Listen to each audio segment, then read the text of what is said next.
Hi friends, good morning.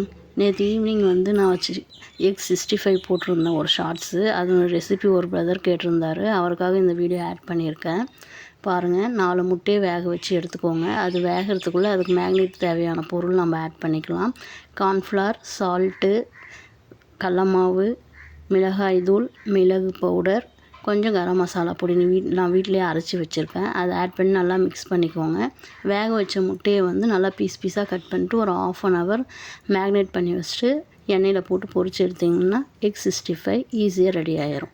இன்றைக்கி morning Monday special என்னான்னு பார்த்தீங்கன்னா மட்டன் குழம்பு தான். மட்டன் நான் ஃபஸ்ட்டு குக்கரில் நல்லா வேக வச்சு எடுத்துக்கிட்டு அதுக்கு தேவையான மசால் அரைச்சி எடுத்துக்கிட்டேன். வெங்காயம், பூண்டு, இஞ்சி, பட்டை, லவங்கம், மிளகாய், தேங்காய், அப்புறம் கடலை நான் சேர்த்தலை. கடலை நாங்கள் போட மாட்டோம். அதுக்காக மசாலா அரைச்சி எடுத்துகிட்டு அந்த வேக வச்ச மட்டனை போட்டு நல்லா மசாலா கூட நல்லா மிக்ஸ் பண்ணிக்கோங்க. மிக்ஸ் பண்ணும்போது கொஞ்சம் சால்ட்டு ஆட் பண்ணிக்கோங்க. நான் கொஞ்சம் நல்லா டீப் ஃப்ரை பண்ணுவேன் இந்த மசால் போட்டு. அப்போ குழம்போட டேஸ்ட் நல்லா வரும். இந்த மாதிரி நல்லா ஃப்ரை பண்ணிவிட்டு அதுக்கப்புறம் தண்ணியை ஆட் பண்ணிங்கன்னா மட்டன் குழம்பு செம்ம டேஸ்ட்டாக இருக்கும். ட்ரை பண்ணி பாருங்கள். இது மட்டும் இல்லை, எல்லா குழம்புமே அந்த மாதிரி நம்ம மசாலா நல்லா ஃப்ரை பண்ணிட்டோம்னாவே அதோட டேஸ்ட் நல்லா வரும். இது ஒரு டிப்ஸு, ஃபாலோ பண்ணிக்கோங்க.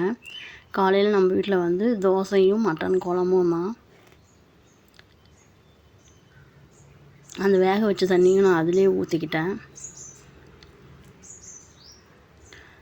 நல்லா கொதித்ததுக்கப்புறம் கொத்தமல்லி தழை போட்டு ஆஃப் பண்ணிட்டேன். அவ்வளோதான், மட்டன் குழம்பு ரெடி ஆயிடுச்சு. காலையில் டிஃபன் இது தான் நம்ம வீட்டில். உங்களுக்கு பிடிச்சிருக்கா இல்லையான்னு சொல்லுங்கள் ஃப்ரெண்ட்ஸ். அப்படியே நம்ம வீடியோ கொஞ்சம் லைக் பண்ணுங்கள், ஷேர் பண்ணுங்கள். அப்படியே உங்கள் ஃப்ரெண்ட்ஸுக்கும் ஷேர் பண்ணுங்கள். வேறு ஏதாவது ரெசிபி வேணும்னா சொல்லுங்கள், நான் போடுறேன். எனக்கு தெரிஞ்ச மாதிரி போடுறேன். நான் மேக்ஸிமம் வீட்டில் இருக்க பொருளை வச்சு எல்லாமே செஞ்சுருவேன். நல்லா டேஸ்ட்டாக வரும். Thanks friends. தேங்க்யூ ஃபார் வாட்சிங்.